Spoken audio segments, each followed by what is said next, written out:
What do we need most in this world? I think people being more tolerant of each other, probably. Don't expect everybody to think, feel, act, and love the same way you do. What is the difference between living and existing? Well, living is when you get up every morning and you know, you do everything you're supposed to do. The other is sitting there feeling sorry for yourself. And I'm not doing that. How do we live? How do we live? One day at a time. Which harsh truths do you prefer to ignore, though you know it's wrong? I think the harsh truth for me is that when there's trouble in my family and I can't do anything about it Why do you choose to ignore it? because there's nothing, you make it worse or there's nothing you can do about it. People are people and they're going, you can beat your head against the wall and it's not going to do any good. What makes you special? I've got a good sense of humor. I can laugh at or find humor in things that, you just want to, yeah, I don't let it get me down. What do you love most about yourself? What I love about myself. Well, I guess that uh, being able to have good friends and not be an old grouch, you know, I guess that's what I love about myself. I've always been, even as a kid, when things weren't good, I could always, you know, just get through it. Is there anything you don't like about yourself? Yeah. I don't like my shoulder hurts. I don't know what I don't like about myself is that I'm not sometimes aggressive enough to really say how I feel about something. I kind of hold it in. I'm pretty good at that. I think the greatest thing with me is never knowing my dad. I think that's a big loss. I had a right to know it and make my own decisions, and I didn't get it. Are you proud of yourself? I have to be. Why is that? Well, I'm proud that I've got where I have. I've raised four kids, and they've been pretty good kids, and I think I was a good mother. I was a good wife. I mean, maybe I could have been a better at any of it, but I was a good housekeeper. I'm a fairly good cook, so I'm proud of that. I never really wanted to be anything else. What would you consider to be your deepest fear?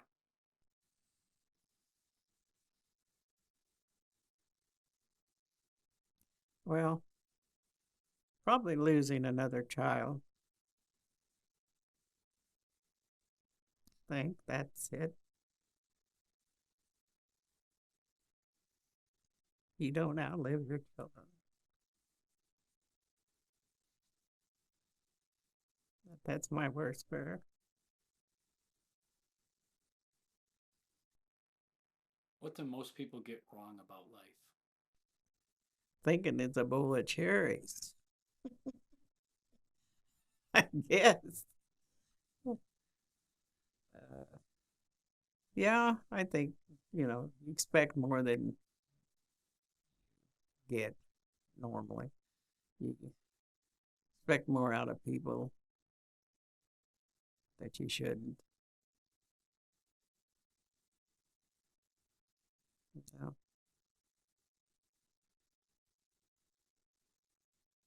What do you think a younger version of yourself would think of you now? Wow, lady, you did do it. Yeah, I did just exactly what I wanted to do. What goals do you have left to complete? My goals at 90. Well, my goal is to be able to walk across the street and have supper and not have to do the dishes and go out and eat with friends that I really enjoy and watch my kids what they're doing and grandkids. Sometimes that's kind of scary. But just watch what's going on. Just sit back and watch it and kind of smile, thinking, oh, you don't know what you're doing.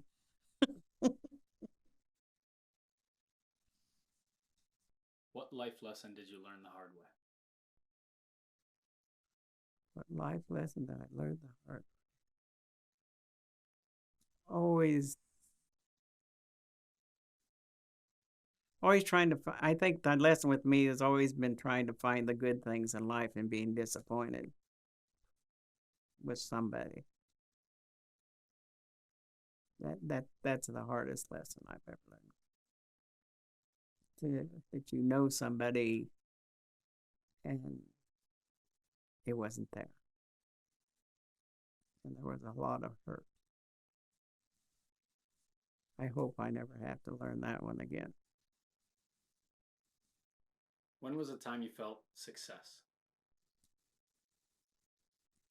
When all the kids were raised and in their families and did well. There was mistakes, but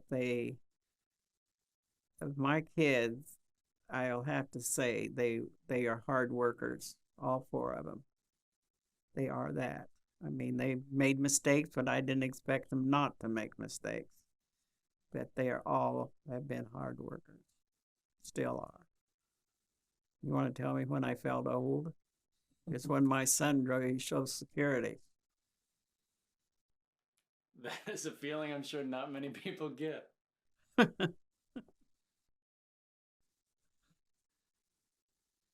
a good thing. Yeah, it is. Very good. But it was shocking. Yeah. What was that conversation like? I don't know. I just thought of it one day. He was talking about, well, he was going to get his Social Security. And I thought, what do you mean you're going to get your Social Security? Are you that old? And now I got two of them. What do you want people to remember about you after you're gone? Well, I tried to make a good run for it. I don't think that I didn't set the world on fire, but I did what I wanted to do. And that I've always been a good friend. And there's very few people I dislike. So, I mean, there's people that you don't care about, but they don't bother me.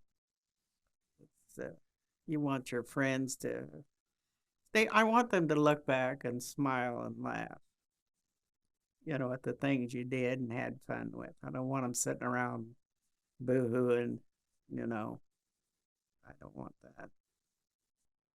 Are you afraid to die? Nope. No sense being afraid of it, it's going to come. No, like I've said, if I just hope I'm there and I'm gone. I think the fear is, when you're raising children that you'll die, before, while they're little or something. Yeah, I think that's fear.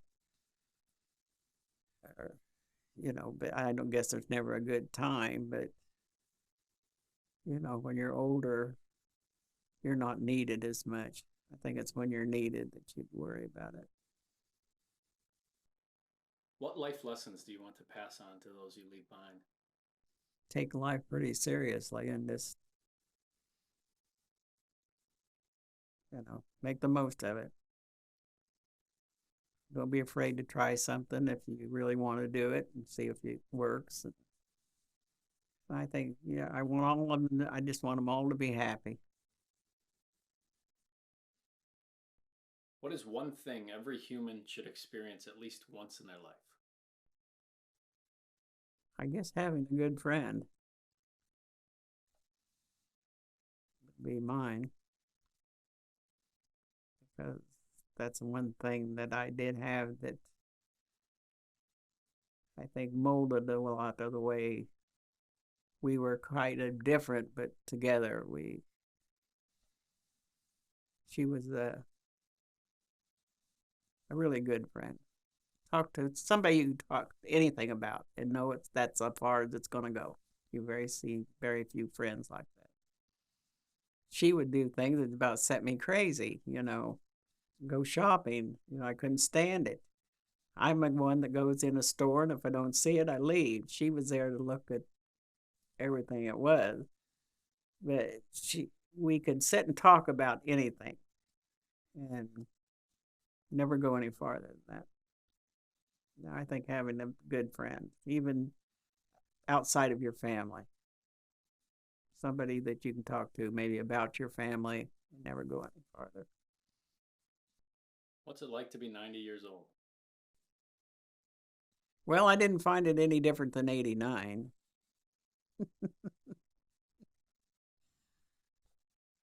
I haven't felt any different.